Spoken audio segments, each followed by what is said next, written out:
I'd like to call the meeting to order. Community Mental Health Board meeting of Wednesday, October 25th, 2017 at 6 p.m. Our mission statement, Macomb County Community Mental Health, guided by the values, strengths, and informed choices of the people we serve. We provide quality service which promotes recovery, community participation, self-sufficiency, and independence. I'd like to have adoption of the agenda.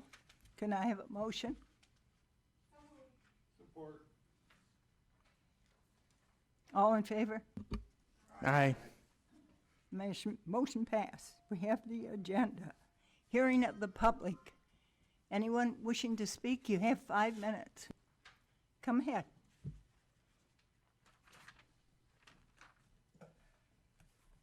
Good evening.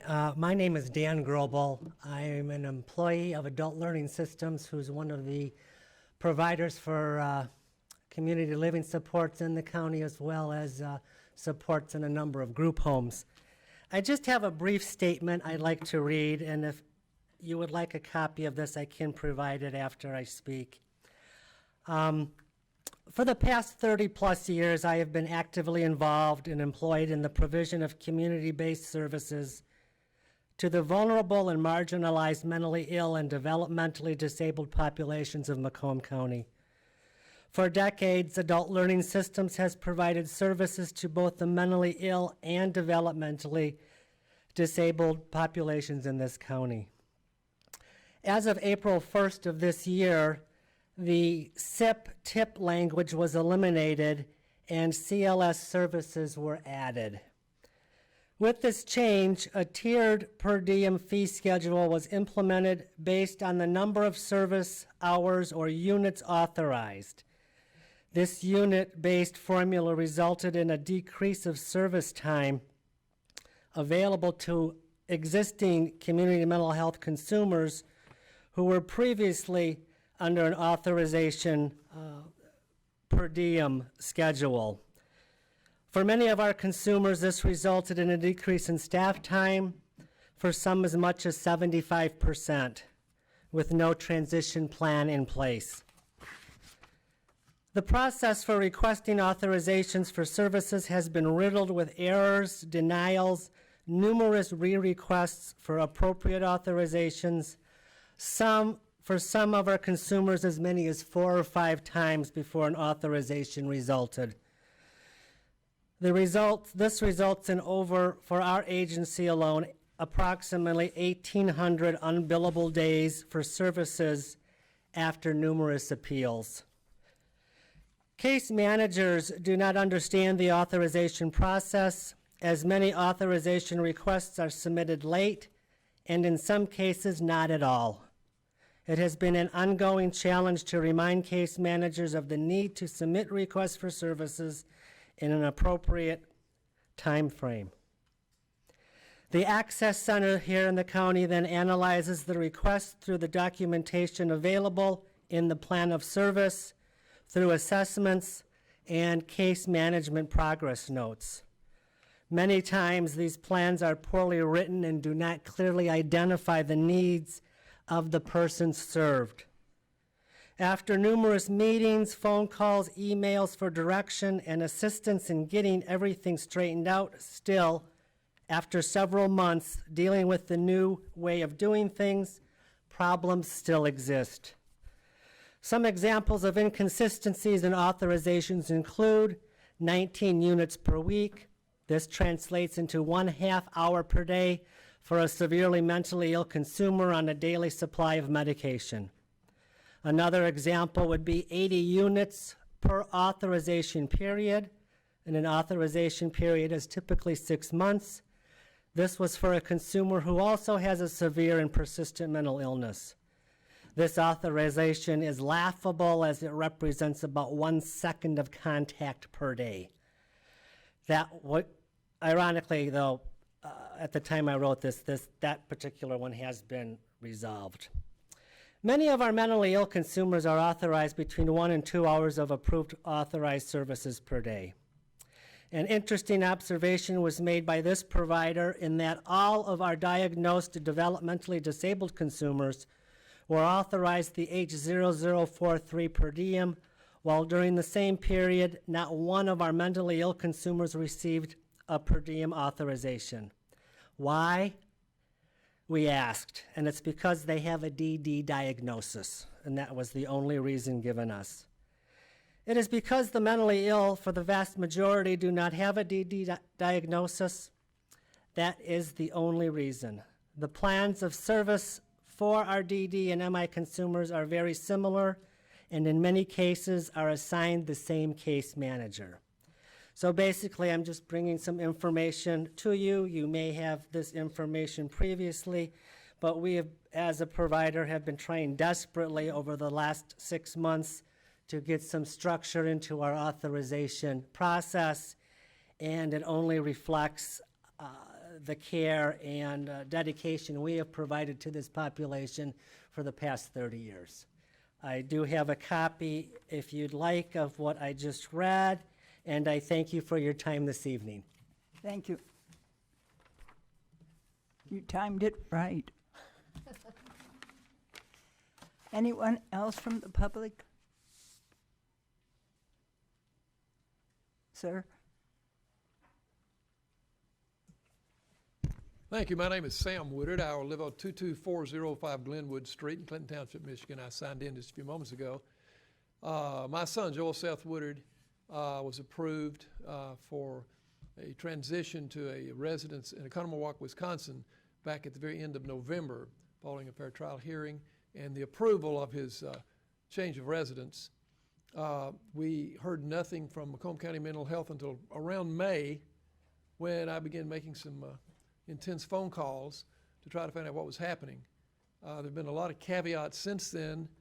It appears at the present time that his per diem and everything has been approved to go to Oconomowoc, Wisconsin, and we're very thankful for that.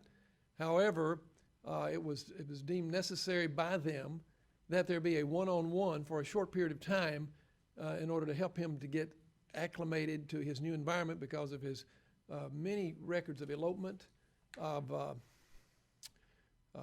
struggles with staff, etc. And it seems at this point that is a holdup. And he has looked anxiously to be able to go to this new opportunity. And I'd just like to encourage Mr. Kinch and the staff, Christine Ruitz and the others, that they look very closely at going ahead and approving this small amount of extra appropriation, which is only going to last projectedly about 3 months, if that long. And so I would encourage you to do that, because there's a lot of time in between that needs to be made up for. So anyway, that's my little speech. I appreciate the time to be able to give it to you, and I appreciate the fact that all you folks are doing the job you're doing to try to help the mentally impaired and the disabled. Thank you. Thank you. Anyone else from the public? Anyone else? Seeing none, we'll go on with the meeting. It says approval of the minutes. They are being distributed on the tube, on the TV. They're in front of you. So I need a motion to approve the minutes. Motion to approve. Approved. Do I have a second? Support. All in favor? Aye. Minutes passed. Approval of standing committee meetings, minutes recommendation, program and budget. Committee meeting was held October 11, 2017. I'd like to make a motion to approve item 5A through J. All in favor? Aye. These were all approved at our program and budget meeting. Number 6, recommend to approve amendment to the agreement between MDHHS, which is what? Michigan Department of Health and Human Service. Michigan Department of Health and Human Service, and MCCMH, Macomb County mental health, for the Medicaid management's specialized support and service, current 1915 B.C. waiver program, the Healthy Michigan program, and substance use disorder community grant program, fiscal year 2018. Moved and supported. Did you want to talk about it, John? Certainly, if you'd like me to for a second, as you know and have experienced periodically, the department will want to amend our existing PIHP contract, and this is the amendment number 1. And the specific changes are to Part 1, Section 7. It talks about the autism benefit as a state plan amendment and the changes there. The transition to the home and community-based services waiver, Section 2, a technical change there. Customer services and attachments that are related to how we need to comply with the new requirements for customer services, grievance and appeals, and recipient rights protections. Also, Section 3, programs with community inpatient hospitalization. I have it all earmarked here. If you want any specifics on any of this, I can dig through my 40 pages of notes here and certainly give you the specifics if you want it. There's been a 2-year challenge with us ever since the autism expansion program went into place of being able to reconcile, what were the appropriate rates that the department wanted to reimburse us at, what the appropriate rates we were supposed to be able to provide to our providers. It's just been a ping pong battle back and forth. So there's some discussion around payments for autism, medical loss ratio. It's a financial calculation that is done related to the delivery of services and how much is not actually delivered to services because of other factors related to medical loss. Integration of behavioral and physical health services as part of our contract, that we have a responsibility as a performance indicator to integrate services and show evidence of integrating services between the Medicaid health plans and the PIHP. I think we're going to do a little bit more than what we are currently doing, but we're meeting the minimum requirement. And then additional information, subcontractor information to be retained by the PIHP. Person-centered planning, also PIHP reporting requirements. There's just oodles and oodles of requirements that we're responsible for. And then on Section P801, the rate certification, it's actually the rates or the Medicaid rates that we received for 2018. So it's all part of the amendment. And again, if you'd like any clarification on any one of those things, I'll handle that now. And if not, then I would suggest that you approve it so we can turn it around to the department by, I think, November 5th. Commissioner Birdie? Thank you. I was just going to indicate that the reality is we don't have a choice. If the state moves to amend the contract, we have to accept the amendment or the consequences become ridiculously negative. There is no choice. And they amend PIHP contracts from time to time, and this amendment is going out to every PIHP in the state. They're amending them all for the same reason. So the motion to accept the amendment is appropriate by the deadline, and we should just move along. It's part of life's reality. Thank you. Any other commissioners? We did have, we had a motion. All in favor? Aye. Motion passed. B, membership dues for Michigan Association of the CMH Board. You have a motion, Lou? I'll make the motion to approve, and I also have a question if you get support. Do we have support? All in favor? No, I have a question. I'll give you the question after I call the vote. Oh, go ahead. That would certainly place me in an awkward position, All Madam right. Chairperson. My question is, I'm in favor of paying this. I Yeah. have a motion, of course, but I just wanted to know why the difference between the amount due and the total account balance is some $3,000. the indication is if the two don't match, we should call the office. Have we called? Our CFO has been in discussion with the department in relation to the dues themselves. What you're looking at, and it happened this way last year as well too, when they carry a ledger on what all the CMHSPs and the PIHPs may owe in the way of cost to the Board Association. We have the PIHP dues in here as well as the CMHSP dues, and that's what we're asking for is the approval is the $27,592. The other dollars are related to various conferences that we may have attended, and through the process of paying our when I go and go to the membership, when I go to the director's forum, it costs like $148 for me to go to the director's forum. That's rolled into the outstanding balance. So that outstanding balance, that $3,000 or thereabouts, is related to any one of us who may have attended some type of a conference, recipient rights conference. We registered. We still have to reconcile and pay for it. Okay, thank you. Yep, sure. Okay, now, all in favor of paying the dues? Aye. Against? Dues will be paid. Next on the agenda is a voucher listing through October 13, 2017. I'll make the motion to pay bills.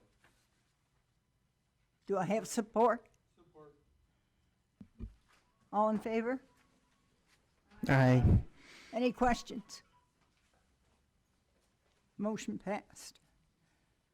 Resolution, employees going to retire.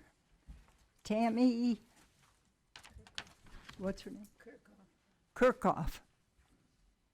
Are we going to let her retire? I need a motion. All in favor? Aye. Okay. Now we have a couple items to receive and file. State fiscal year 2017 validation performance measured for Region 9. Macomb County CMH, Community Mental Health Services.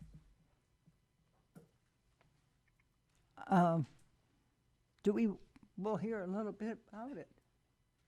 Or do you just want to accept, receive and file? On to the question, I did present these to the board. Now, as a reminder too, during program and budget, the validation performance measures that was produced by, or an audit that we did back in July by Health Services Advisory Group.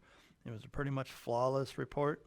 A few of our measurement indicators we could have done a little bit better on, but other than that, the report was pretty much flawless, and it indicated how well and what good standing we were with the department in relation to our PIHP contract. So I went through it at the last program and budget committee meeting, but I'll certainly clarify any questions if anybody has any. Yeah, Brian? Through the discussion we're having with the state and all that, and the arguments we're having about the funding cuts, is this something relevant to be shown to the legislators of what we've succeeded in doing before they made the cuts, or this has not been affected by the cuts yet? The validation report speaks more to timeliness of services. It's pretty broad scope, but a lot of it speaks to timeliness of services, number of consumers served.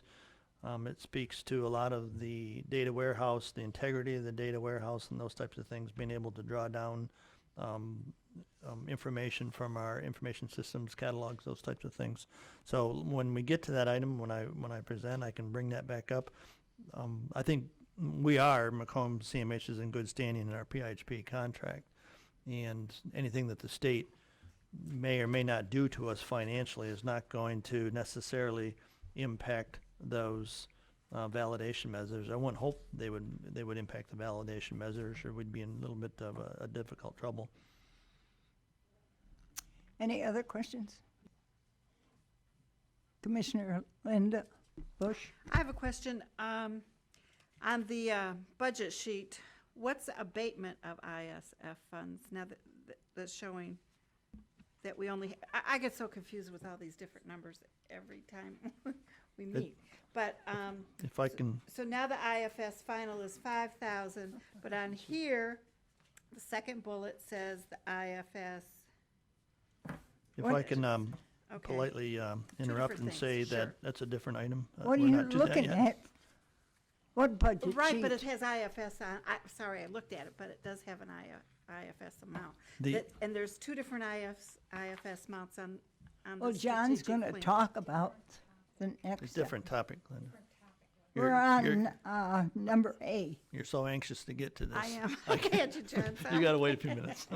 Okay. Well, I heard Brian talk about meeting, what people, so, sorry. Brian? To follow up what you said, John, I understand that, but as you know, and I think everybody that's been involved in this for the last 8 years realize that the state is trying to privatize this section of the mental health and take it away from the counties. And I'm just feeling that with this report and the other reports that we've had in the past years, to showing that we're doing a better job than a private corporation can do, would reinforce the situation on the cuts they're trying to make to force it in privatizing. I'm just putting that back into for them to read and take their staff or whatever else to go through this to see how much that this is gonna hurt for what we're providing for the consumers of the state of Macomb County that are having these challenges. I mean, that's my thought in this aspect of that. Okay, I understand your point. Excuse me. I understand your point and to the extent that when, there's two things that are going. One is the 298, and we're all a little bit worried about that, potential for privatization. And then the other thing that is foremost on our plate is trying to reconcile, a balanced budget. And so when we meet with the House and Senate Macomb delegation again, if you would like me to include the validation report for their reviewing to say, hey, look, we're pretty much spot on and clean, I can do that. I mean, it's, That would be greatly appreciated, Oh, because sure. as I've been talking to them, that's some of the issues that they're bringing up too. okay, I'll make note of that, sure. Thank you. Good point. Thank you. Well, we need receive and file for A. I'll move to do that. Support. All in favor? Aye. Now we'll go on to B, Macomb County Community Mental Health, PIHP. Do you want to say the PIHP? The prepaid inpatient health plan? So the audience knows what the PHIP is. Community Mental Health Service Program, 2017-2018 Strategic Plan. Did you discuss that before? or I is this did. it? At the Program and Budget Committee, I was pretty pleased to be able to bring forth to you what I believe is a good strategic plan for fiscal year 2018. And I went through it in its entirety.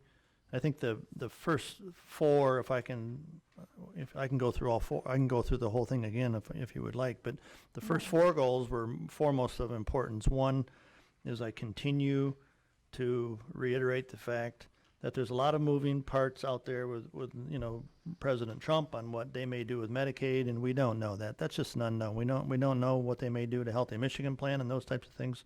So I'm not going to worry about that. We don't know what's going to happen with 298. We can continue to be strong advocates in being able to protect against privatization, but that's not going to affect Macomb County CMH in 2018. We need to pay attention to what we were contracted to do. If you're contracted to make chrome bumpers for Ford for a year, and you better have production online that you can meet their demands, you better have quality, and you better be able to do it at cost. And if you can do all those things, and then you're probably going to find yourself in good position to renew a contract with Ford, the subsequent year and employ all your employees. Our PIHP contract is considerable. It's a $180 million contract, as I indicated before. There's about $10 million in administrative costs, about 88 employees. That's what it takes, 88 employees to be able to make sure that we meet the requirements of the PIHP contract. So let's not take our eyes off that. That's the number one goal. And as I indicated before, if you want me to develop a stepwise progression how we do that, I just may as well show you the index of what all the administrative responsibilities are, or hand over the contract to you. You have my assurance and that of the administration that we're going to continue to position Macomb County favorably to continually receive a PIHP contract as long as PIHPs are around. The second goal was the Community Mental Health Services contract. That's the second one. That's the public safety net. Even though the monies are far less, the importance of that contract is that we need to have a minimum viability of what we're going to offer up, a minimum floor of what we're going to offer up to our consumers in the way of services. We are the public safety net. So if someone is out there has no insurance, they can't care for themselves, we're going to care for them if it's a behavioral health condition. The third thing is we should have a lot of pride in the My Health Link contract. We've never done that before. You know, we're a Medicare Advantage plan downstream provider for not only as a payer but as a provider. And we're a pilot, we're a demonstration, and that demonstration is going to last until 2020.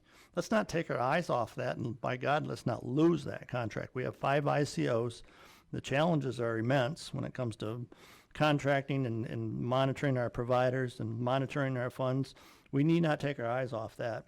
And we need to continue to be successful with our federal pilot and not worry about the state coming out with something around 298. And then the fourth goal, and I'll stop unless you want me to go through the remaining 7. The fourth goal is the block grants. In the Department of Substance Abuse, as well as we recently received a few block grants as well too, and they amass about $3 million. They all have their responsibilities for delivery of service, the administrative assurances that we're doing according to the basis of the contract, as well as the financial reporting too. So those 4 goals are our funding sources, and that's what we're charged with. And I think, you know, that's why I put those goals as foremost in priority. That's what we need to do. That's what our agency is about. Okay, need a motion to receive and file B. I'll make the motion. All in favor? Aye. I'm going to take executive permission now.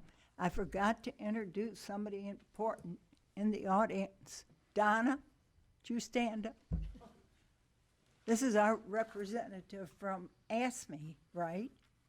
I've known her for many years. I'm sorry. As in the president, Pardon? as in the president of ASME. The local. Oh, she's a president. Thank you for being here. Thank you. Now our management report. All right, thank you, Madam Chairman. And the board, first off, we always clear our schedule relative to the next coming month and our activities. We have a program and budget committee meeting scheduled for Wednesday, November 8th. That's at 6 o'clock here in this room. We have a regular full board meeting for Tuesday, November 21. Once before Thanksgiving, we always move it up a day. So it's going to be on Tuesday evening, November 21st at 6 o'clock here. That's the full board. And it's my understanding we need a recipient rights appeal Tuesday, pardon? meeting. And I'll turn that back over to Joan for a second. Pardon? For the appeals hearing. There was going to be an appeals hearing. And it should be held before November 22nd. I have it either 6th, 7th, or 3rd. Anybody have a preference, or should I just pick one of those dates? 6, 7, or what? 3rd of November. So it's 3, 6, or 7. Whatever way you want to put it. Okay, well, Friday is before Monday and Tuesday. I'm sorry that I confused you. I would go for Monday if there's takers. Monday? Okay, Monday the 6th, 7:30 at the administration building. It's appeals hearing.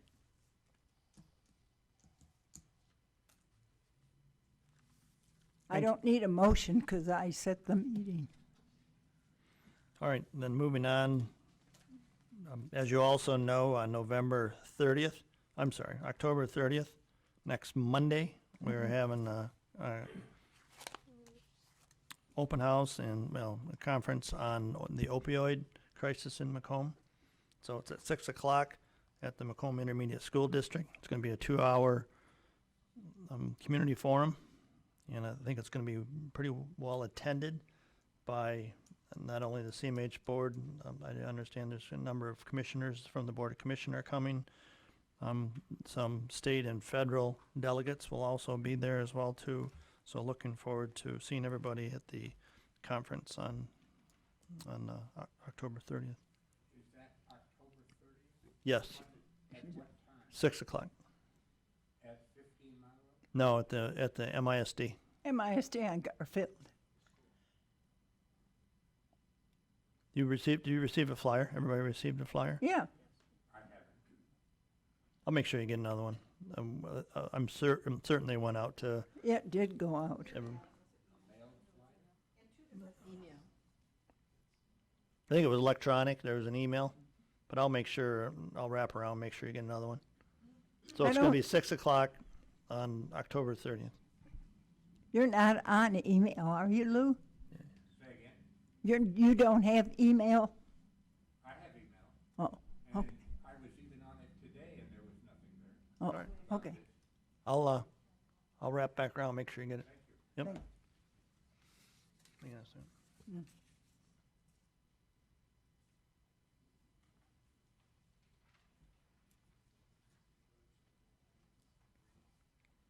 Also, just for your early reflection on your calendar, it's my understanding that the county executive will have the State of the County address to the community on Wednesday, December 6th. So you may want to jot that down. December 6th? Yes. State of the county. And that's usually at the college. Correct. It's at the Lorenzo Cultural Center. Moving on then, a few of us were at the Michigan Association of Community Mental Health Board conference. Just the last couple days, anybody have any comment they want to make? Thought it was a good conference. I have to personally say, and I know some of you were in the room as well, that one of our own, Dr. Agnes Ward, presented before a closed session, and there were so many people that were in there, they closed the door and wouldn't let nobody in. So Linda was in the hallway talking, and she didn't get. So, but I was able to attend, and I know Mr. Birdie was in attendance too, and that it was modern day slavery that she presented on, and it was just a fabulous presentation that she had done. It's also my understanding too that she may also do that presentation again for staff, and if she does do that and the board members are interested, we'll also invite you to listen in into that presentation a second time. Yeah, thank you. Okay. Any questions, comment? On the conference, I think that the people who weren't there didn't hear what the Board Association and Nick Lyon and Linda Zeller and really kind of, they didn't allude to it, they just came out and said that 298, that what we fought against for so long really is inevitable kind of, and that they are trying to come up with the best way to play that game, so that we're not, so our consumers are heard and, you know, not damaged in the process. But I wouldn't, I just think no one should be surprised if 298. Passes. Thank you, Linda. Okay, anything else? Yeah, I have quite a few other things. Oh. Okay. Also want to publicly indicate that Tom Watkins, as you all know, has been the leader for Detroit Wayne Community Mental Health for 4 years, and you know he has a very long and successful career prior to all of that. And he was giving the Hal Madden Award, and he was nominated by Joan Flynn. And he was very gracious and very humble and very thankful to Joan, and wanted to make sure that I Oh. relayed that to you. And Thank so you. I felt this would be a good forum to do so, that he was very thankful for you to think of him in that regard and make that nomination. Well, he certainly has done wonders for the mental health. And he himself has been through a lot, mental health. But I heard him on the radio. I think he's very interested in China. So Yeah, he's got his sights set somewhere else, I think. Thank you. Yep, and then also at the Board Association, they were doing longevity awards for board members who Oh. had 25, 30 years or more. I think 20, 25, 30 years. And so our very own Joan Flynn was offered up an award, and I want to be able to take the opportunity to present it to her right now. So Oh, I didn't realize. Well, I knew I was going to get an award. I should have went to the conference. Why, do we have a camera here? Is there a camera? we can talk loud enough. This is honorable, so we want to make sure that everybody can see you. So it's Community Mental Health Association, CMHA, 20 years. In 2015, the Community Mental Health Association of Michigan established the CMHSP Board Member Longevity Award to recognize board members with long years of outstanding service on their local CMH board. Joan Flynn, Macomb County CMH Services. This certificate is in recognition of your many years of dedication to your local community mental health services as a long-standing board member. Thank you for your services. It was awarded in October of 2017, and it was signed by Robert Sheen, the CEO of Michigan Association, and President Joe Stone.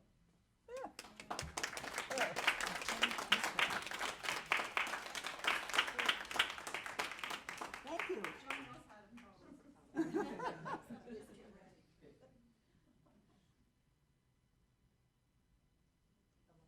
Thank you. That means you're older than Lou. Yes, I feel age, you know, anybody that's older than me is old.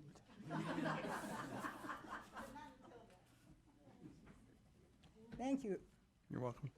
A couple other items, just for the board's awareness, and it seems to be with little increased frequency, the number of people who have been or are being dropped off and left in emergency rooms, particularly those who have intellectual developmental disabilities and those with autism, both children and adults alike. And I'm sure Member Selena Schmidt could also testify to some of that. We've had a rash of consumers lately that have showed up in an emergency room, and the parent walks away, gives up guardianship, if they even have guardianship, walks away and asks the emergency room to contact Community Mental Health and to place them. And we have one right now in downtown, Henry Ford downtown. We have quite a few of them on acute psychiatric inpatient facilities. I think Dr. O'Connell had one in his emergency room for probably 2 weeks. We're not a placing agency. So should the information get back to the Community Mental Health Board, just, to be cognizant of the fact that we're a treatment facility. And so when our consumers are in need of care, we have a responsiveness to not have a waiting list and to assist them in being able to receive their proper level of care. But that doesn't constitute us being a placement agency. So in some cases, in most cases, it may take weeks or more for us to determine how do we look at the clinical picture of a consumer, the diagnosis, the needs, be able to make appropriate referral, get all the releases signed, and to find a provider who has the capacity and the capability of being able to handle or provide services, residential services, to one of our consumers. So we have a few of them right now. We have one right now in downtown Detroit in an ER, and I don't know how long before that person, may be able to find some residential treatment. My position is, and I believe that with some of the staff as well, is that we need to continue to educate the emergency room doctors that it's not acceptable to allow a consumer to be abandoned in an emergency room. I think it's incumbent upon the social worker, the discharge coordinator in the ER, the physician, to work with that family to do what they can to redirect the consumer back home with the supports of Community Mental Health Services. And I was on the phone with an ER doctor this afternoon, and I explained to him we have $100 million between residential treatment and community living supports, about $40 million that we spend in being able to provide one-to-one services and support consumers in their natural home. What should, and I was, just trying to indicate to the gentleman, to the doctor, I'm not being critical, but what is the ideal is that they redirect the consumer back home to contact community mental health, whether we're already involved or to be involved, that we can offer up community living support services, we can offer up applied behavioral analysis services, we can offer up psychology, case management, psychiatry, and do that all on an outpatient basis, while at the same point in time trying to provide some supports and services in the home. But I have very limited dollars. We have very limited dollars to be able to put anybody in an immediate placement. Let me rephrase that. It takes time to put somebody into an immediate placement. And then the other question is, well, why can't we just admit that person? That was what the physician said today. Well, he's intellectually, developmentally disabled. He does not meet the criteria, either voluntarily or involuntarily, to be admitted to a psychiatric unit. And we're not going to spend our Medicaid dollars for a level of services that's not required. And so throughout my discussion with that gentleman, it was the focus on being able to ensure that we deliver services in the home, and that in the future instances when folks are dropped off in their ER, I think it's the case manager and the discharge coordinator really needs to work with the families and saying, we get it. We understand that you're at your breaking point here. You can't do it anymore, but abandonment in an ER is not it. Let's get a hold of community mental health. Let's get them involved. Let's provide intensive services in the home. Let's develop a transition plan sometime in the next 30, 60, 90 days to effect a placement or into a group home. Don't leave them in the ER. So you may see or hear evidence of that occurring, and people who are on an inpatient unit. I think we have somebody at Harbor Oaks Hospital right now who's been there about 130 days, I'm going to guess. I can beat that. I have somebody since June 19th in the hospital that has been, we can't find. Turn your mic on. I actually have somebody since June 19th that we're trying to locate placement for, that has been there, and he is developmentally disabled. We're struggling trying to find the appropriate setting for him, and he was brought into the emergency room by his mother. She went home to get him clothes and never came back, and has not been returning our calls. She did sign a letter relinquishing her guardianship to us at the hospital. So the cases are out there, and it's not necessarily always the family stays with the patient. They go to the bathroom and never come back. They go to make a phone call and they never come back. So, ideally, we like to keep the family there. We like to get a background on them and then move them into the appropriate setting. Putting them in the hospital is not the appropriate setting. But when they sit in the emergency room for 5, 6, 7 days, that isn't the appropriate setting either. So then we're forced to put them on, and then, and it is a violation of our licensure because we're strictly psych. But when we bring in a different discipline or population of a patient, whether it is developmentally disabled or it's a closed head injury or doesn't meet that requirement, then we do have to notify the state that I'm practicing out of our licensure. So it's very difficult, and it is hardship on the hospitals. But ideally, I don't want to admit them. It's just the wrong setting for us. We can't give them the services that they need, but they shouldn't live in the emergency room either. I agree. So, Brian. Now that you're saying, it's increasing the situation, is it, my thinking of it is not only talking to the doctor, but should we be sitting down with the CO of the hospital and try to work out with the hospital and a way to do this, or is that way beyond the scope of it? Because, the hospital's absorbing the cost, I would assume. Yeah, even sitting down with the CEO, they're very limited in what they do. I know that at the state level, they're looking at the CON, which is our how many beds that were licensed. And in the state of Michigan, we're only using about 60% of our inpatient psychiatric beds. But the problem is in the Tri-County area, we need more beds than what we have. So they're looking at reallocating them.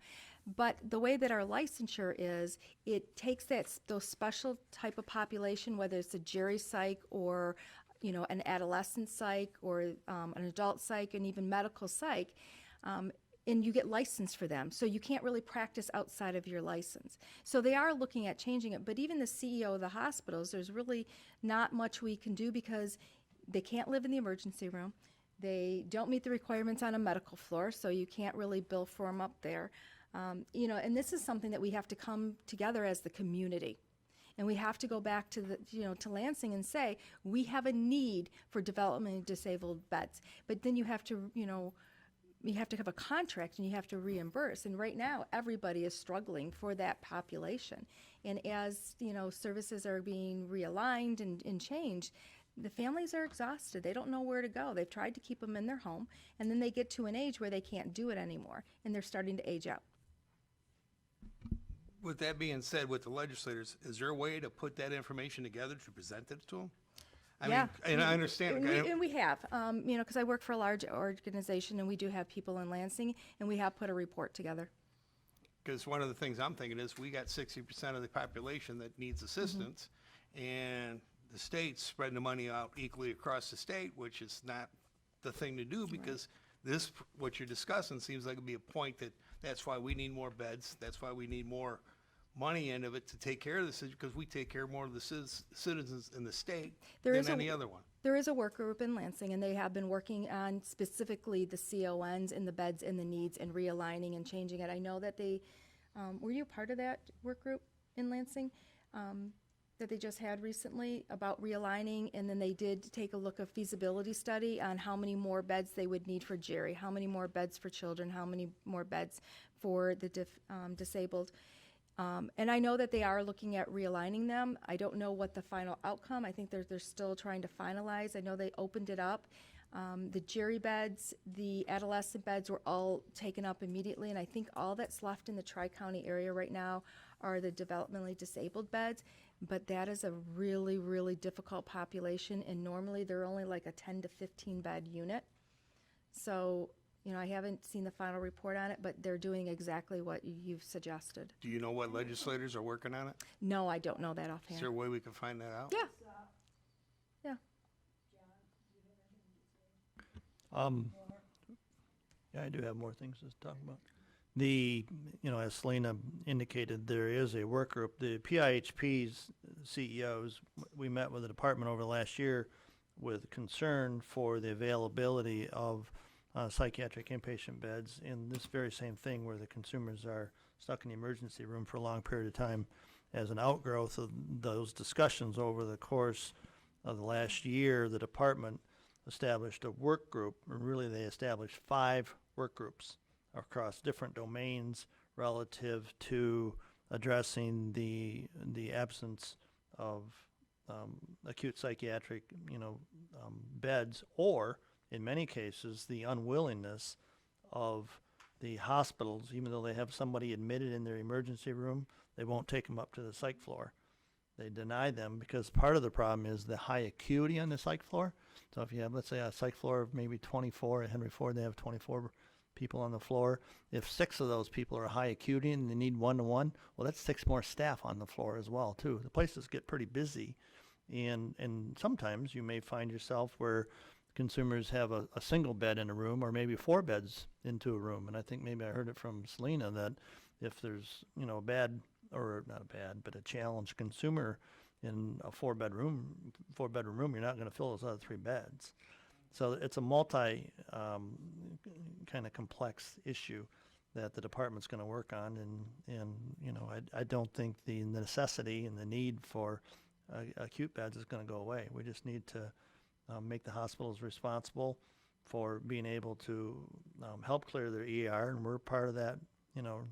We're part of that solution, and also to be able to take consumers onto their acute floors.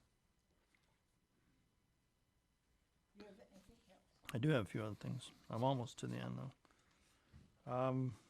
The other thing I wanted to talk about, and it should take a little bit of interest on your part, and I know you're as interested as I sent you an email, and I passed out a paper document here, and it was purposeful that I do this in the manner that I did, because I wanted it in front of you, and I also wanted you to have read the email that I had sent to Tom Renwick. So does everybody have a copy of that email and remember that email? I've seen it. So, what we're calling into question is, our CLS has been called into question for some time. And so,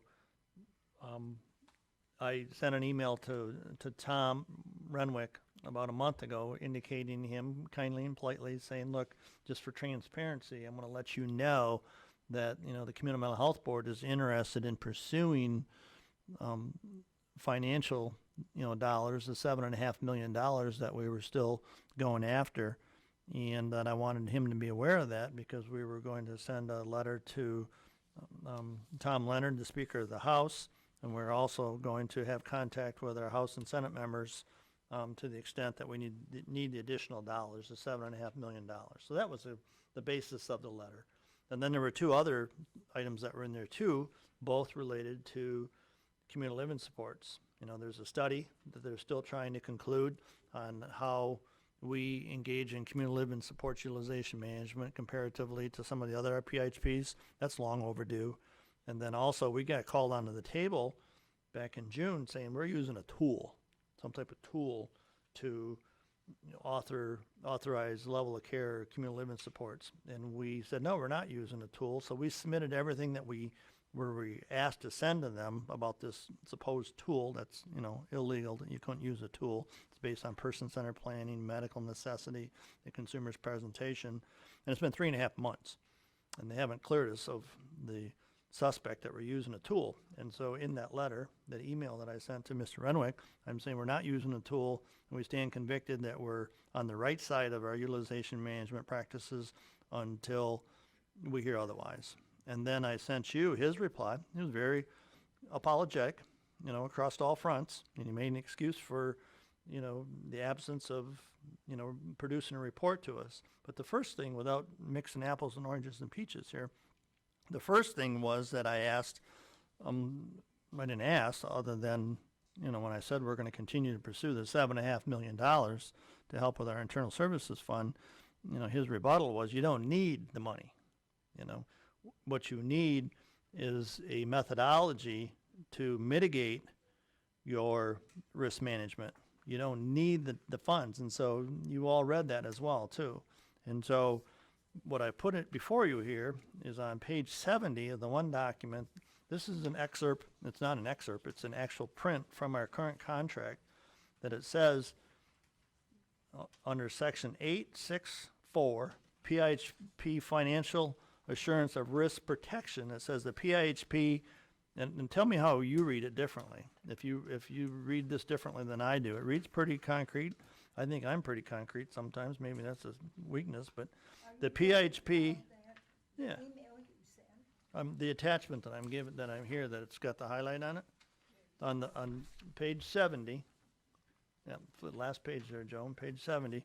It says the PIHP may use one or a combination of measures to assure financial risk protection, including pledged assets,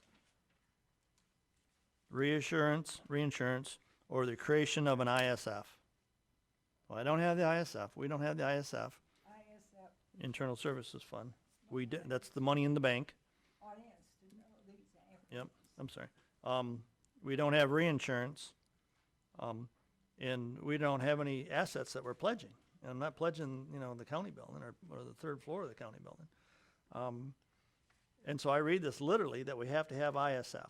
And that's the way we've always operated, is that we have to have the ISF. And so Mr. Renwick's response is no, you don't have to have the ISF. You just have to mitigate, give us a strategy on how you're going to mitigate risk of your ISF. And so Cynthia Mack and I, the CFO, are going to go and meet with him next Monday and have that very discussion. But if you look at our third year financial services report, okay, it's in front of you. And if I draw your attention to the first page that's paper clipped together there, projected, I'll walk you through it real quick again. You are becoming increasingly familiar with it. We've shown you this over and over. So it says fiscal year 16, 17 projected. That was last year, okay? We ended up with 5.1, we ended up with $5.1 million on the Medicaid side. This is all the CLS side too. This is where all your CLS services are being purchased out of this side. So the 5.101 was what we ended up with. The $5 million that the legislature had appropriated us, so that's $10.1 million. And going back to Linda's point, is the abatement of funds, we really took, and Lou made a comment last week or 2 weeks ago as well too, we really took Healthy Michigan funds and moved it over to the Medicaid health side to come up with our $10 million. And then on the right side is over there under Healthy Michigan on the far right side, it shows 1.2 million under Healthy Michigan. So if you combine the 1.2 million in balance, this is what you got in the bank, along with the 10 million, then you turn the page and where they're both combined together. Everybody with me still? So it shows us with $11.3 million. Of those $11.3 million, and in the memo I put forth to you, if I can switch to that, $5 million were appropriated by the legislature. $5.1 million are actually Healthy Michigan funds that we can't use for Medicaid. So what we have on hand is $11.3 million in the bank. $11.3 million in savings. That's the other thing that we need to talk about too, because the public and the legislature doesn't get it. If we're a risk-based contract, you need to say, all right, what are we going to do to manage our risk? How are we going to manage our risk? We need the ISF. So we have the $11.3 million. What we actually need $12.2 million. So on October 1st, we had 11.3. That's what that carry forward is. And then what we really need is 7.5% of the 168 million. So we really need 12.2. So we need to make up that $900,000 someplace, you know. And so then if you look at though, because our revenue to expense is favorable in 2018. So if you look at fiscal year 17, 18, we got a balanced budget. We got a balanced budget. If everybody follows me on the combined report there, when we close out that 12,926,000, that's next October. That's next October 1st or September 30th next year. We have a balanced budget. So our revenues are 167 million, both Healthy Michigan, not GF, Healthy Michigan and Medicaid. Our expenses are 164, and we will have $12.9 million in ISF. So the question before the board is, and so you understand, of that $12.9 million, $5 million is what the department appropriated to us. The other $6 million is Healthy Michigan plan. So we have a balanced budget, but it's balanced on the back of the Healthy Michigan plan. Lou? But John, it's voodoo economics, because if the ISF were to come into play, you can't touch the Healthy Michigan allocation that's been brought from the right side of the ledger to the left side, unless you want to spend at least 5 years in Leavenworth, because it's against federal law to do that. So the question is, why does the State Department do this? They do it because our legislators don't understand it, and what they'll show is an ISF that meets the paper number, and when you make a presentation for the need for additional dollars, Tom Renwick will say, you don't need it because you can come up with the 12.5 ISF by 18 by using 5 to 6 million from Healthy Michigan, which can't be utilized in any fashion on the Medicaid side. So the problem then becomes the legislator who says, why are you pulling this story on me? You don't need it, because the State Department's position will be that you don't, because the paper numbers support what they're saying. So the challenge is to educate the legislators that it's voodoo economic shift, so that they can say to the legislature, look how good the economics are for the PIHPs that we're overseeing. Now, that's such political nonsense, it's scary.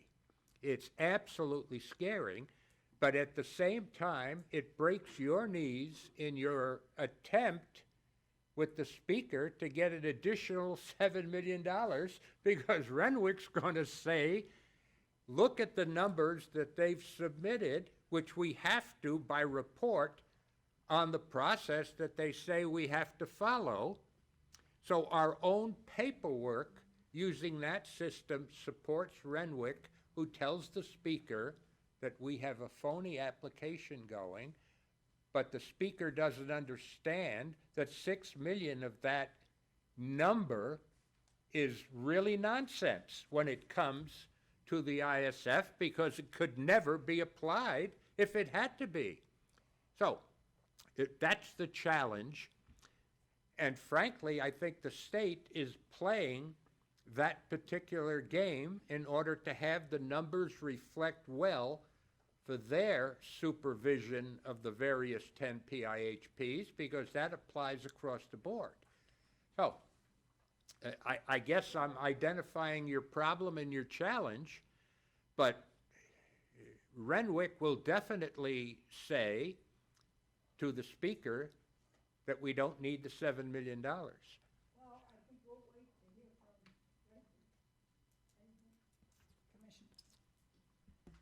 What would be ideal is if we got the extra million, whatever the 7.5 represents, that makes up for the 5 million from Healthy Michigan and the extra million to bring us to 12.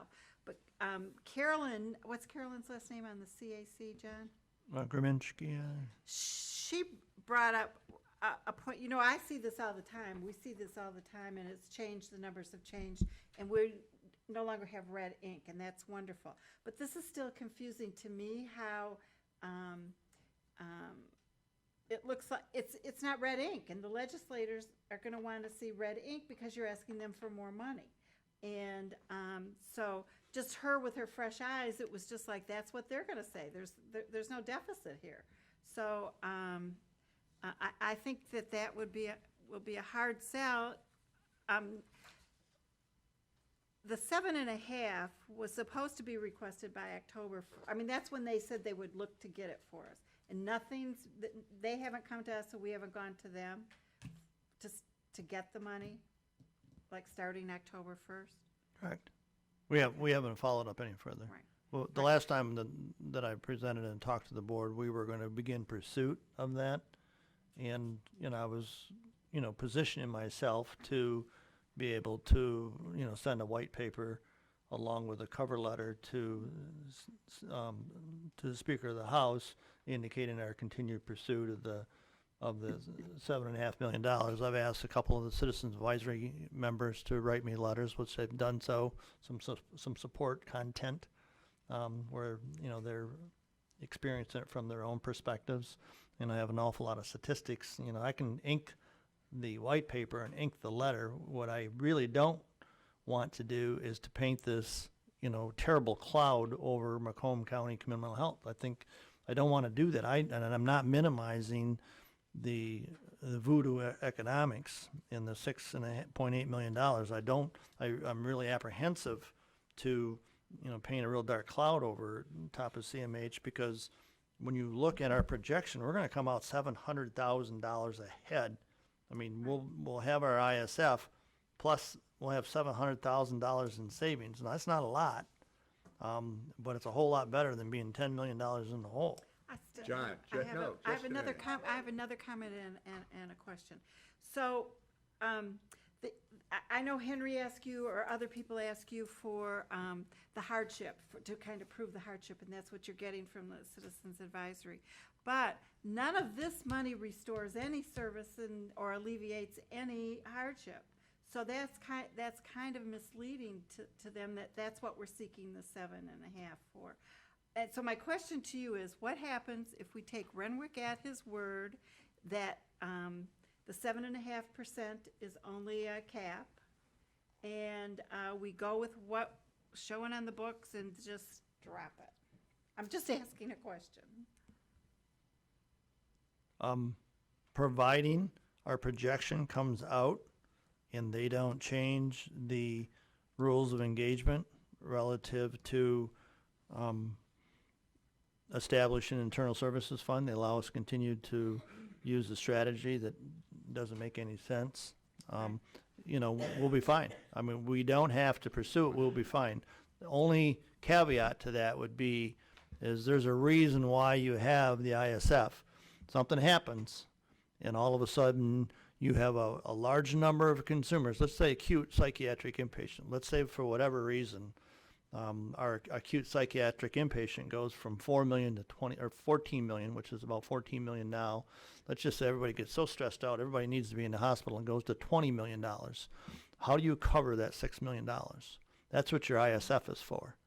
If you have considerable overrun where you cannot meet your expenses relative to your revenues that you're provided, then you go into your risk reserve, and you're on the hook for the first 5%. The board is on the hook for the first 5%, and the department shares the second 5%. So from 100 to 105% over, that 5% is all on us. And then from 106% to 110% over our budget, that's where the department and CMH share that expense. And anything over 110%, we overexpend our budget by more than 110%, then it's all on the department. The department's the safety net in that regard. So as long as we can project that we're going to stay on target with our utilization management practices, and there's not an unforeseen drawdown on the necessity for services, then we'll be fine. John, Let's let Brian talk. You've got the second round. Brian, Commissioner? So with the previous conversation that we've had about patient or consumers being dropped off of the emergency room, do we know, or do we have any way to find out, or if we've heard anything on the situation is because they've contacted the mental health department, asked for services, and we were not be able to provide the service that needed because of the financial cuts? And now they're at their wits' end, or whatever you want to say, that the only way they feel they can give the best for their family member is to take them to ER, and we're going, like you said, they're turning over guardianship to the hospital to try to help their family member into getting the service they need, because we're not able to provide the service they need because of the budget cuts.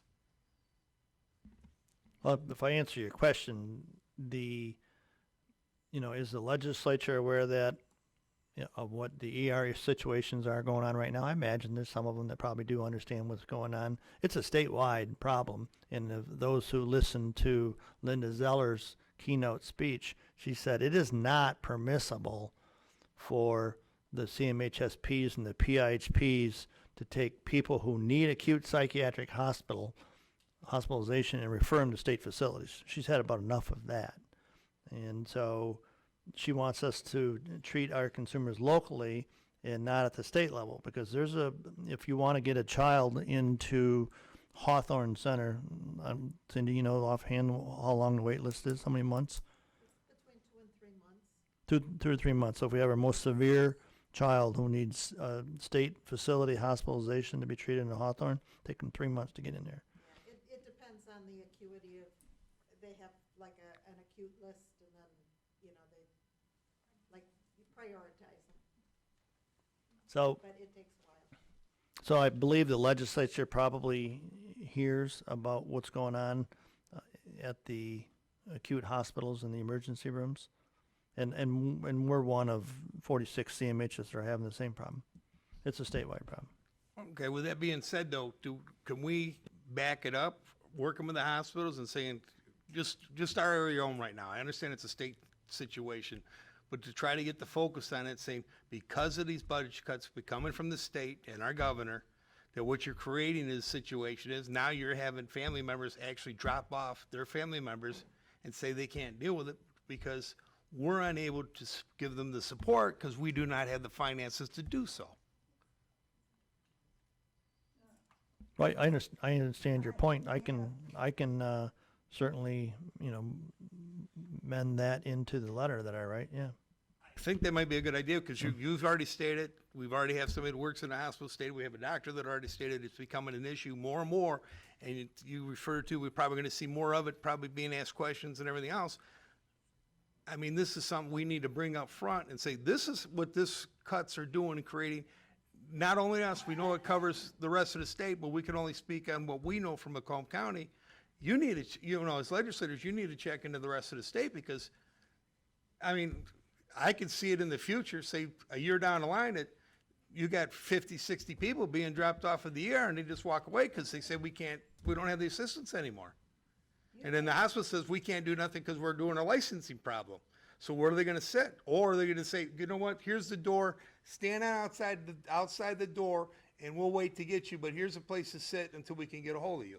Because their family members can't, or their guardians, it could be growing, if I'm blowing out of proportion, I don't think so, but this could be just a problem that now you're going to create homeless that are mentally challenged, have nowhere to go to get help, can't go to a hospital being turned away, and where are they going to go? Do you think maybe we should have a workshop on this situation? Well, I don't know if it's so Because, much I a mean, workshop, John, well, because, we're discussing. Right. And it's redundant, we're going over and over, and John Well, can't do I- anything. So not I to- think to be maybe, polite about it, I think it's not redundant, because this issue just came up today that I'm aware of the situation with patients are being dropped off without guardians and turning them It's over to the hospital. been- This just came up, but I think this is a serious ploy because of the conversation.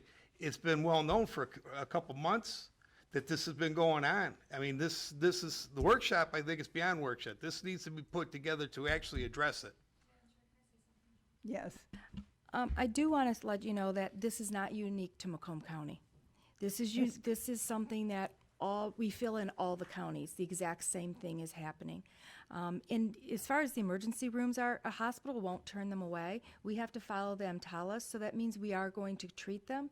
The problem is that as our EDs back up with these patients that could be there for days on end, we're struggling then to meet the needs of the critically ill that are coming in that need those emergency services.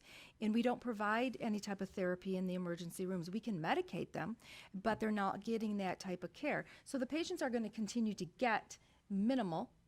It's not ideal, but this isn't unique to Macomb County. We're seeing it in all of the counties with the exact same thing. And I appreciate that, but I'm just saying, See, and going to do a I don't presentation. like this bantering back and forth. But I appreciate what you're saying, and I understand it, but when we speak, we can only speak for what we know from Macomb County. Now, if the rest of the counties are having the same issue, they need to come on board and say, you know what, we need to talk together, all the counties, and come together as one group and say, this is all over the state. Okay, John, you heard him. Put something together that we can get all the counties together and we'll sit down and discuss the situation. Did you have a last comment, Lou? I certainly do. Not the same. I want to talk about the ISF. And that is ISF. So the audience knows.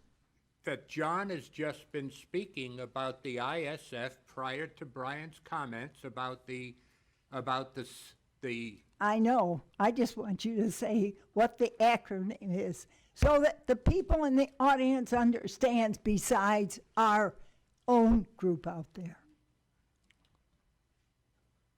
what am I not understanding, Joan? I What wanted does to- ISS mean?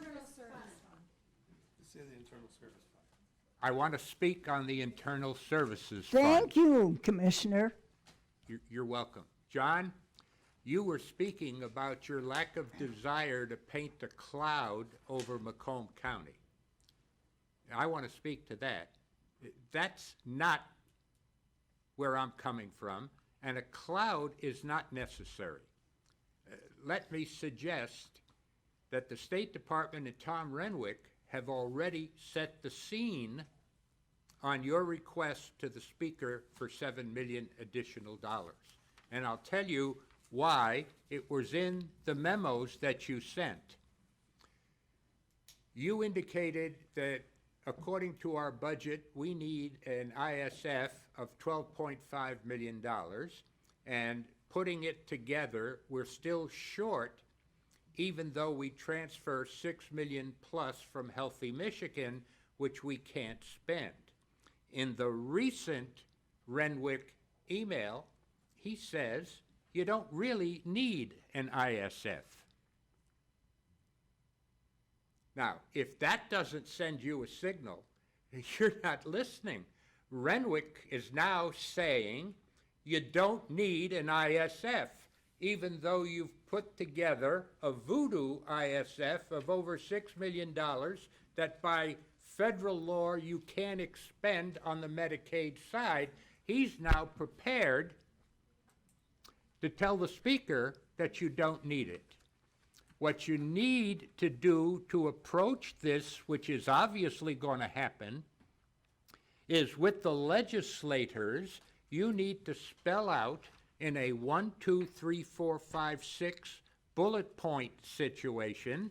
State law says, according to our budget, we need a $12.5 million ISF, and then you need to take the columns and show what we have put together, including the $5 million allocation and the shift from Healthy Michigan, and you need to put a footnote on that and say that according to federal law, we cannot really utilize this if the ISF has to come into play. So that number, while it appears on paper to proceed to fulfill what we are required to have as a 12.5, is in reality 6-point-something million short of the 12.5 million that the State Department says that we have to have. Now, that's not a cloud, that's an explanation, because the legislators won't understand this, and the Speaker by far isn't even close to understanding this, and you're going to ask him for $7 million more that would have been necessary when Renwick is going to say they don't need it. So you need to support Do you have these that, John? parts of the state law that says we need an ISF and contradict, obviously, what he's setting up to do. You don't even have to be quick to see where initially you Okay. have to have an ISF. Now Renwick is saying, no, that's not really necessary. And thirdly, let's transfer 6.8 voodoo dollars over to make the numbers look good that you can't use. Now, that's not a cloud, John. That's an explanation that if we don't do appropriately, one, the Speaker isn't going to move to give us the $7 million, and our legislators aren't going to be in a position to provide the support that we need because they don't understand the numbers. Okay, I think our executive director gets it. Do you have it? Yeah, What Lou wants to do. It's I, a setup. I guess if I can clarify the cloud thing, you know, when we speak strictly to the finances, I think it comes out better speaking to the finances. When we start talking about the hardship, on the community, I think that's where it starts to paint a cloud like, man, I wouldn't want to go there, you know. And so I have a reservation about, even though I've asked for some opinions from some of the CAC members to throw in maybe a subtle, you know, just here's an example of one, you know, particular family that was impacted by a loss of CLS. I think that's favorable, you know, to say that, you know, to go further and to embellish it too much, to say of, you know, all of the hardships that we've experienced. I think that paints a cloud that we need not paint. But I agree with you 100%, Lou, on the finances, and I'll take every effort to try to explain that we need, according to our contract, an ISF, a fully funded 7.5% ISF. All last year, most of the legislature never got it. They couldn't figure that out. They didn't understand what that meant. And so I'll try what I can as succinctly as I can to indicate that we need an ISF as a risk reserve. The other thing that really tastes bad to everybody is we're not restoring anyone's services. You know, we're going to continue with our utilization management practices. And B, that ISF money, that's just money we're putting in the bank. It is what it is. It's a fund that we're not going to use. The $5 million that were appropriated, we're not going to use it. And so that leaves, you know, a bad taste in the legislature's mouth. It's like, what do you mean? You just need the money to put it in the bank? Well, to fully understand a risk-based contract, you need to know what it's asking you for. You don't know what your revenues are. We won't know what our revenues are this year. That started last October 1st. We won't know what our revenues are, nor will we know what our expenses are until the end of next year. There's an increasing enrollment, decreasing enrollment, medical necessity. And so that's the challenge that the legislature doesn't also understand either. It's an enterprise fund is where we're engaged in. We can't say definitively what our revenues are going to be, but we have to meet the needs of everybody that's out there. And so I will do that. I will be very pointed in the letter saying we're a risk-based contract. We need $7.5 million, $12.5 million. We need to be able to receive, because of the funding reduction we've had in the past, we need to be able to receive those additional $7.5 million. And then we'll be whole at the end of the year, with the caveat, I won't say it, but with the caveat, not only will you be whole, we sat here February, just as short as, 9 months ago, we sat here $10 million in the hole. And now I'm telling you that we're going to have $900,000 in savings at the end of next year.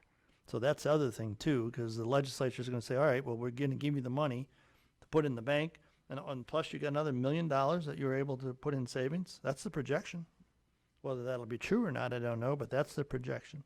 But I will put the finances together And the letter. Yep. Thank you. After I speak with Mr. Unwin next week. Let's just go on. Do you have any other agenda items? One more thing. Any other agenda items? Go ahead. On the same Well, thing? we did have a commitment from the legislator after they gave us the $5 million that they were gonna look into giving us the $7 million. So I think that should be put into the letter too, that we have a commitment from the state legislators. They were gonna give us that $7 million. What state legislators? All of Ours. them? Well, it was committed into when they gave us the $5 million, my understanding is, and they committed afterwards, they give us the $7 million after October. That was my understanding, was that we were going to get the $5 million, and I don't want to call out any one of the legislators, but one of our House reps indicated that we would get $5 million for 2017. We got it last year to be used as a placeholder for 18, and then in 2018 we would get the other $7.5 million in an appropriation. But that was a verbal statement Yeah. made by Tom Leonard to one of our representatives, who said that to me, and I think he said that to the chair as well. No. Any other agenda items for the? If it was good of the- if it was verbal, I understand that, but that's the other aspect Yeah. of suggestion too, is I would call that state legislator and ask them, all right, now where are we at with this commitment? Okay. Any other agenda items that you commissioners want to discuss or have to mention?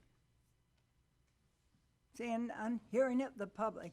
Anybody in the public would like to speak again, please come to the podium.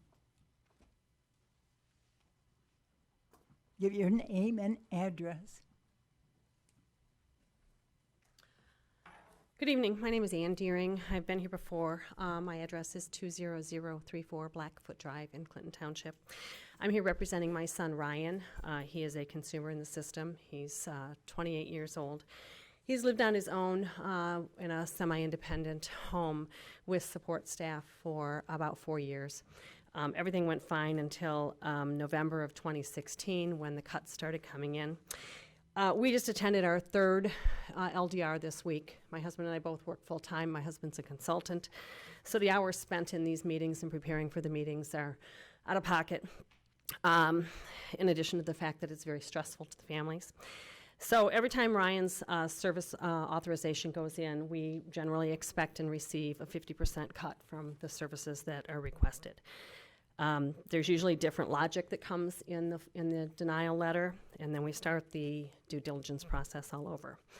So it should be a 6-month process. We've had short approvals. I don't know whether it had to do with the fiscal year end or what, but we had one that was about 3 or 4 months long before we started the process all over again.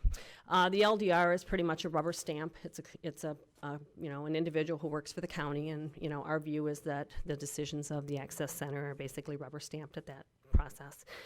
Then we go into the Medicaid fair hearing. The first 2 hearings were negotiated, and some agreements were made.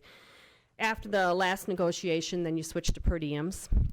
We were told that that's a state mandate, and it's not. We've talked to, our legal representation has spoken to the director of Michigan Health and Human Services, and that is not a state mandate. We were told in one denial letter that the per diem was equivalent to the average number of units. Anybody that knows math and statistics knows that that's an outright lie. You can't equate an average number of units that are, be able to spread over, a family's availability. You want natural supports, but under a per diem, those natural supports are mandated on an everyday basis. I don't know how many of you could commit to that for the rest of your life, to providing, 5 or 6 hours or whatever a day. Our agreement at one of the Medicaid fair hearings in the compromise was that we would provide a certain number of hours because that was expected to be spread over 6 months. So if we take a vacation, we take Ryan on holidays, CEO is closed, his day program's closed, we make arrangements to cover that. But we both travel for work, and it's not possible to be there day in and day out to provide those supports for him. The other issue that's come up is the requirement for a roommate. When we set Ryan up in this house, we had planned to have a roommate. We, in fact, spent, a great deal of money working on a lease for a roommate. We brought in a roommate that came through community mental health. It wasn't a good match. There were a lot of problems, a lot of behavior issues on both sides. And so that relationship was ended. John knows that we are amenable to a roommate, but that it has to be a compatible roommate. The county's requirements are that it be someone in the system, because there's no appetite for bringing new consumers into the system. So it has to be someone in the system. It has to be someone whose behaviors and activities and plan of service is compatible to Ryan in order for them to be able to share staff. It has to be someone who has a similar level of staffing needs, or there is no savings to the county. And under HIPAA, I have no way of accessing your records to see who might be accessible or compatible with Ryan. So I volunteered to help. I attended many meetings over the summer at a residential committee meeting. It got nowhere. The bureaucracy, the obstacles to, setting up a database were insurmountable. And yet it came back in our last denial letter that a roommate was a requirement, or that was the solution to our situation. Again, that's not a Medicaid requirement. We're, perfectly agreeable to helping the county to save funds by putting a roommate in the home that, we rent to our son. It was never our intention to have a single roommate, a single individual in that home. We wanted to be able to set this up. It's a very nice home, set it up and invite another family to participate in that and to provide the same level of independence that our son enjoys. So I just want to bring, I wasn't, sorry I couldn't be here earlier. I was interviewing staff because I've lost somebody, and it's really hard to fill some of these positions at the rates that we're paying. So had to do that tonight after I followed work, after I did work. It's just, I just want to share with you the burden that goes with this, this process. Bringing families in every 3 to 6 months to go through this grueling process, to not know whether your individual is going to have services, if you're going to have to miss work or take family leave time to cover this, it's just, it's unconscionable with what you're putting families through. Thank you. Thank you. Anyone else from the public would like to be heard? Anyone else? Seeing none? This meeting is adjourned.